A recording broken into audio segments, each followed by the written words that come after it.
Disaster in the Andes, a true story in the middle of a desolate snowy mountain range where no human had ever set foot. A plane crashed and broke in half. Inside it were 45 people.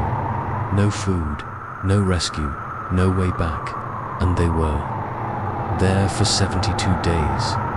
To survive, they had to do what no one dares to imagine. They ate human flesh. Not a movie, not a novel.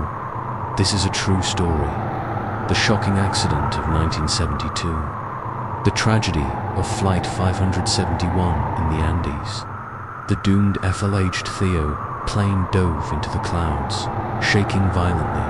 They didn't know, just seconds later, everything would change forever. A terrifying screech tore through the air like the sky itself was ripped open.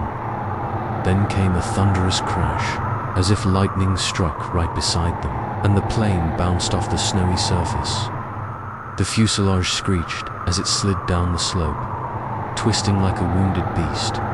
Then it snapped in half. The front half was thrown, slid, flipped, and slammed into a massive rock. Seats flew from the floor.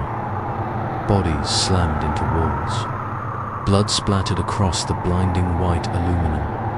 Screams echoed throughout the cabin. Cries for mothers. Desperate pleas for help. Sobs strangled by cold and terror.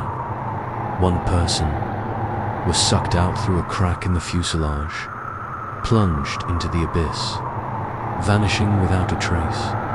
The left wing shattered, spinning wildly in the air, before crashing into the snow like a giant blade. A piece of debris pierced straight through a passenger's back, killing them instantly. Still strapped to the seatbelt, the remaining section of the fuselage plunged, stood upright, silent like a tombstone of steel. Then the wind. Howled snow began to fall, thick white, slowly covering motionless bodies. The bloodstains and what was left of the plane. Under the leaden sky and ice-cold snow, only a few sounds remained. Faint groans, shallow breaths, and a creeping despair like death itself. 72 days in a white HEL inn, the early days. They fought to survive, melting snow for water, using suitcases and jackets as windbreakers, turning sunglasses into magnifying glasses to make fire. They used every scrap of wreckage to keep warm and build temporary shelter. They huddled together for heat, counting every hour, every breath. Each passing day was a battle against hunger, cold, and the collapse of spirit. Bad news from the Arrodillo on day 14. Someone managed to assemble a radio from broken parts. They picked up a broadcast from Argentina's national station, and then a message as cold as death itself.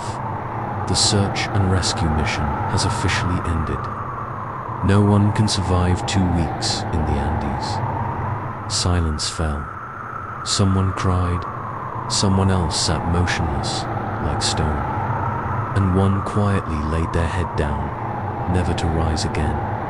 The merciless DTZ Uzuano. Food, no rescue, no way back. A horrific decision had to be made. They cut flesh from their dead friends, family, teammates, even blood relatives. We didn't kill anyone, but to live, we had to eat them. They had died, but they saved us. They were no longer people. They were the last chance to survive. Deaths, one by one. And the final HOP days passed, each one taking someone away in their sleep. One died of gangrene. Another fell off a cliff, searching for help. One night, an avalanche buried the entire fuselage. 8 died instantly. The others could only watch, helpless. But amid that hell, glimmers of hope remained. They wrote diaries, sang old songs, told stories, and then a group of 3 decided to leave the plane to find help. They knew if they failed, everyone would die. The rescue and the world learned they were à la vide, 61. 3 survivors. Crossed the mountains, no food, no map, only an unbreakable will to live. Eventually, they encountered a horseman across a river. They shouted, waved, and threw a handwritten note wrapped around a rock. I am a survivor from the Fairchild plane crash. I need help. 14 others are still alive. Please save us. Day 72. Rescue helicopters arrived. Thin, ragged figures emerged from the snow. One knelt, one cried. One stared at the sky, unable to speak a word. They had survived. A story never forgotten. The world was shaken. Newspapers called them the miracle survivors of the Andes. The act of cannibalism stirred controversy everywhere but there. Courage, friendship, and unyielding will to live earned the world's respect.